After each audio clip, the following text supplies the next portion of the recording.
Find the values of the following.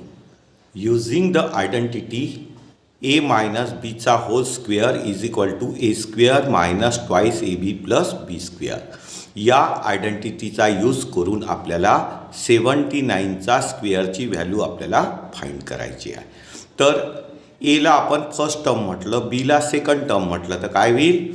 First term minus second टर्मचा whole square is equal to first टर्मचा square minus 2 into product of both the term plus second term square.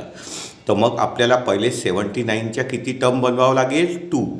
तर 79च्या जवळपासचा rounded number कोणता आहे? 80 आहे.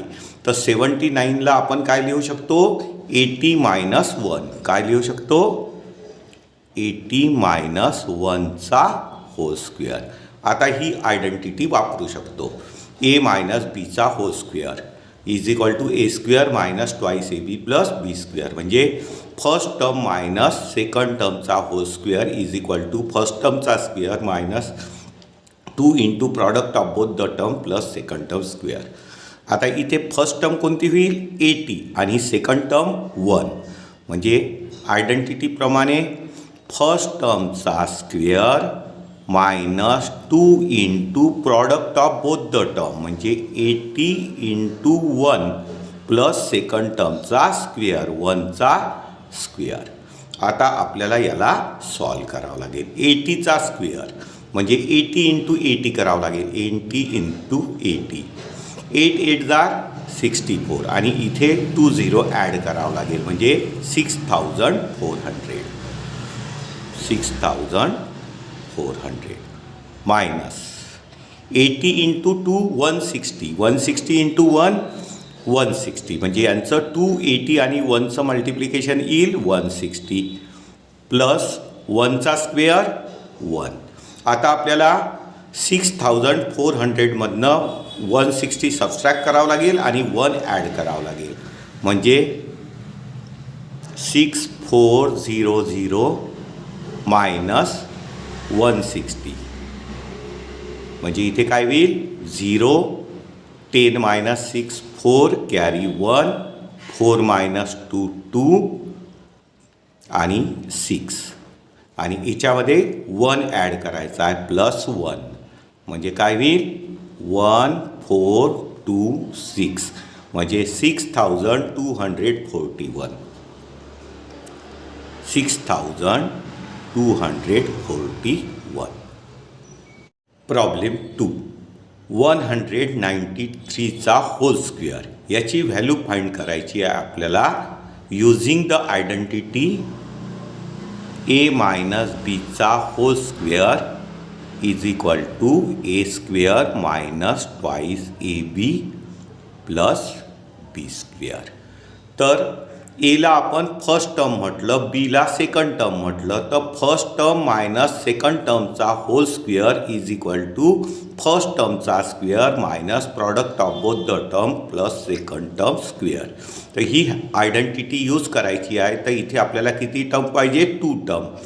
तर 193च्या जवळपासचा routed number कोणता आहे? 200. मग आपण 193ला काय लिहू शकतो? 200 मायनस 7. काय लिहू शकतो? 200 मायनस 7चा होल स्क्वेअर.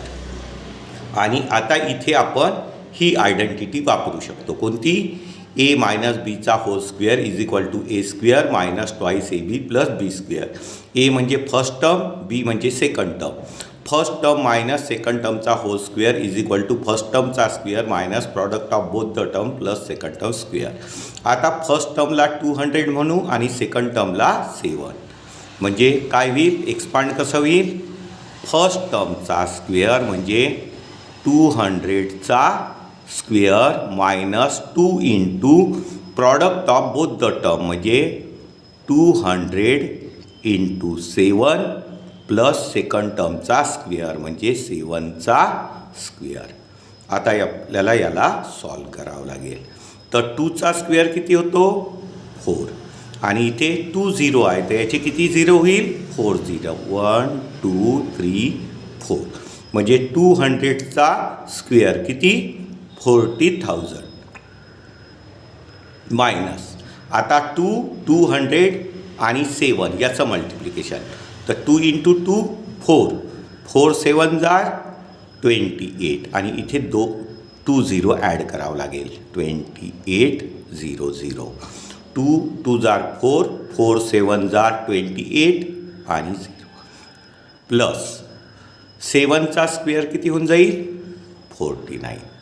आता काय करावं लागेल 40,000 मधनं सबस्ट्रॅक्ट करावं लागेल 2,800 आणि त्यामध्ये 49 काय करावं लागेल ॲड करावं लागेल म्हणजे काय होईल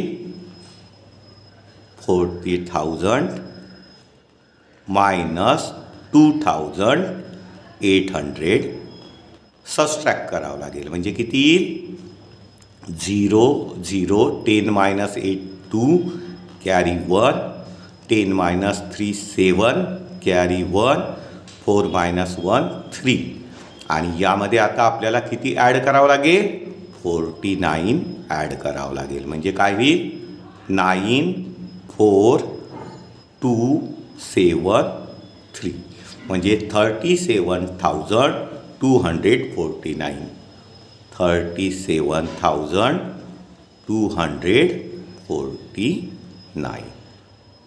प्रॉब्लेम 3 299चा स्क्वेअर याची व्हॅल्यू फाइंड करायची आहे आपल्याला using the identity a minus बीचा होल स्क्वेअर a मायनस बीचा whole square is equal to a square minus twice ab plus B square.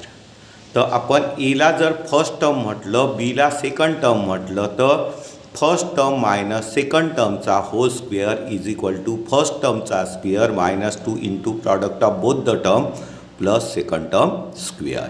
तर आता इथे आपल्याला 299च्या 2 टर्म बनवावं लागेल. तर 299च्या जवळपासचा राऊंडेड नंबर किती आहे 300. तर आपण 299ला कसं लिहू शकतो 300 मायनस 1. तर याला आपण लिहू शकतो 300 मायनस 1 म्हणजे 299 होईल याचा होल स्क्वेअर. आता इथे 2 टर्म मिळाल्या तर फर्स्ट टर्म 300 सेकंड टर्म 1. तर आपल्याला ही आयडेंटिटी वापरायची आहे a मायनस बीचा whole square is equal to a square minus twice ab plus B square. तर एला आपण फर्स्ट टर्म म्हटलं बीला सेकंड टर्म म्हटलं तर फर्स्ट टर्म मायनस सेकंड टर्मचा whole square is equal to first टर्मचा square minus 2 into product of both the term plus second term square. आता इथे फर्स्ट टर्म आपली 300 होईल सेकंड टर्म आपली 1 होईल आणि इथे आपण ही आयडेंटिटी वापरली तर याचं एक्सपान्शन कसं होईल फर्स्ट टर्मचा स्क्वेअर म्हणजे 300चा square minus 2 into product of both the term म्हणजे 300 इंटू 1 प्लस सेकंड टर्मचा स्क्वेअर म्हणजे 1चा स्क्वेअर. आता इथे 300चा स्क्वेअर तर 3चा स्क्वेअर किती होऊन जाईल 9 आणि इथे 2 0 आहे तर इथे किती लावावं लागेल स्क्वेअर आहे तर 4 1 2 3 4. तर 300चा स्क्वेअर काय होऊन जाईल 90,000 मायनस 2 300 आणि 1 याचं मल्टिप्लिकेशन काय होईल 3 इंटू 2 6 आणि 2 0 ॲड करावं लागेल म्हणजे 300 इंटू 2 600 प्लस 1चा स्क्वेअर काय होईल 1 होईल. आणि आता आपल्याला काय करावं लागेल 90,000मधनं 600 सबस्ट्रॅक्ट करावं लागेल आणि 1 ॲड करावं लागेल म्हणजे काय होईल 90,000 मायनस 600 याचं सबस्ट्रॅक्शन किती येऊन जाईल 0 0 10 मायनस 6 किती येऊन जाईल 4 कॅरी 1. आता 10 मायनस 1 9 कॅरी 1 9 मायनस 1 8 आणि एच्यामध्ये आपल्याला काय ॲड करावं लागेल 1 म्हणजे काय होईल 10,498 म्हणजे 89,401. तर याचा ॲन्सर किती येईल 89,401.